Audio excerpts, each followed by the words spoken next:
Hi friends, welcome to infinite world of GK. ഇന്ന് നമ്മൾ കാണാൻ പോകുന്നത് ലൈബ്രറി കൗൺസിൽ ക്വിസിൻ്റെ രണ്ടാം ഭാഗമാണ്.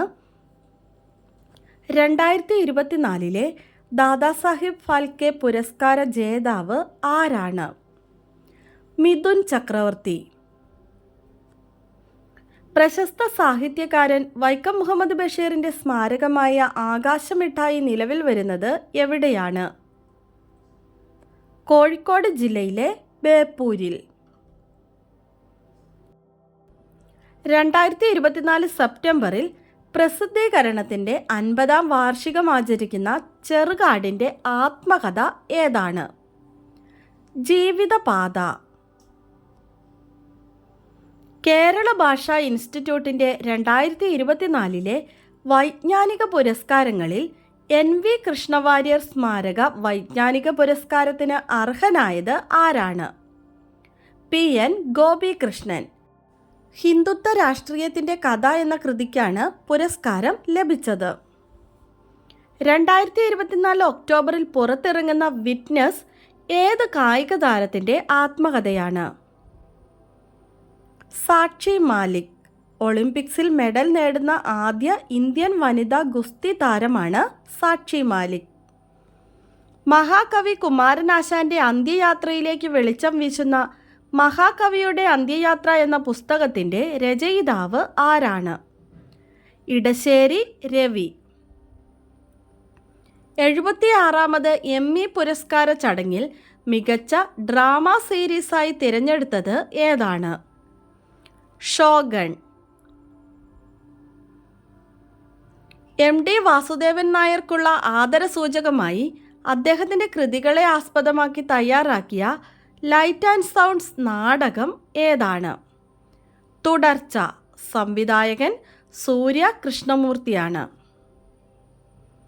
വയനാട്ടിലെ കാട്ടുനായ്ക്ക ആദിവാസി വിഭാഗത്തിൻ്റെ അനുഷ്ഠാനങ്ങളെ പശ്ചാത്തലമാക്കി നിർമ്മിച്ച സിനിമ ഏതാണ്? ഗുഡ. ആദിവാസി ഭാഷ സംസാരിക്കുന്ന ഇന്ത്യയിലെ ആദ്യ ചിത്രം കൂടിയാണ് ഗുഡ. വയനാട്ടിലെ ആദിവാസികളുടെ ജീവിതവും ദുരിതങ്ങളും പ്രമേയമാക്കി ഷീല ടോമി എഴുതിയ നോവൽ ഏതാണ്? വല്ലി. മികച്ച നാടക ഗ്രന്ഥത്തിനുള്ള കേരള സംഗീത നാടക അക്കാദമിയുടെ പുരസ്കാരം 2024 നേടിയത് ആരാണ്? ബൈജു ചന്ദ്രൻ. ജീവിത നാടകം അരുണാഭം ഒരു നാടകകാലം എന്ന കൃതിക്കാണ് പുരസ്കാരം ലഭിച്ചത്. 2024 പെൻ പിൻഡർ പുരസ്കാരം ലഭിച്ചത് ആർക്കാണ്? അരുന്ധതി റോയ്. 2022 സ്റ്റേറ്റ് ലൈബ്രറി കൗൺസിലിൻ്റെ കടമ്മനിട്ട സാഹിത്യ പുരസ്കാരത്തിന് അർഹയായത് ആരാണ്? ഹരിത സാവിത്രി. സിൻ എന്ന നോവലിനാണ് പുരസ്കാരം ലഭിച്ചത്. ദി ബഹറിൻ കേരളീയ സമാജത്തിൻ്റെ കഥാകുലപതി പുരസ്കാരത്തിന് അർഹനായത് ആരാണ്? ടി പത്മനാഭൻ. അല്ലോഹലൻ എന്ന നോവലിൻ്റെ രചയിതാവ് ആരാണ്? അംബികാസുധൻ മാങ്ങാട്. വയനാട് ദുരന്തത്തിലെ സമാനതകളില്ലാത്ത രക്ഷാപ്രവർത്തനത്തെക്കുറിച്ച് കവി പ്രഭാവർമ്മ എഴുതിയ കവിത ഏതാണ്? ഉറ്റവർ.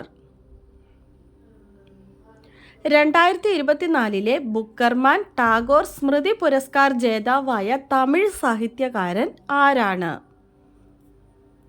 കുറിഞ്ചിവേലൻ. കുട്ടികൾക്ക് ഇന്ത്യൻ ഭരണഘടനയെ പരിചയപ്പെടുത്തുന്ന കൃതിയായ വരൂ കുട്ടികളെ ഇന്ത്യൻ ഭരണഘടനയെ പരിചയപ്പെടാം എഴുതിയത് ആരാണ്? അജിത് ആശാമഹൽ. സുനന്ദയുടെ പൂച്ചകൾ എന്ന ബാലസാഹിത്യ കൃതി എഴുതിയത് ആരാണ്? ശ്രീ രാധാകൃഷ്ണൻ ഉള്ളിക്കുളം. നവമാധ്യമ ടെക്നോളജിയോടൊപ്പം കുതിക്കുന്ന പുതിയ തലമുറയിലെ കുട്ടികൾക്കായി ഡോക്ടർ കെ ശ്രീകുമാർ എഴുതിയ ജീവിത പരിസരത്തിൻ്റെ സൂക്ഷ്മസ്പന്ദനങ്ങൾ അനുഭവിപ്പിക്കുന്ന ബാലസാഹിത്യ കൃതി ഏതാണ്? ചക്കര മാമ്പഴം. നമ്മുടെ കഴിഞ്ഞ ദിവസത്തെ ബോണസ് ക്വസ്റ്റ്യൻ കേരളത്തിലെ ഏക പീഠഭൂമി ഏത് ജില്ലയിലാണ് എന്നതായിരുന്നു.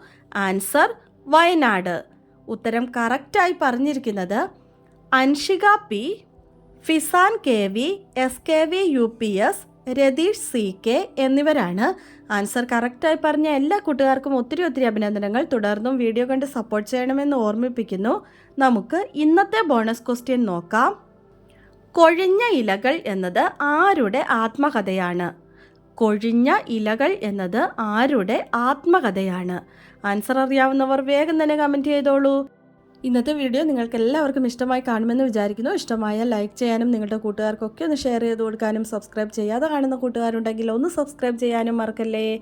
പുതിയൊരു വീഡിയോയുമായി നമുക്ക് വീണ്ടും കാണാം. Thanks for watching.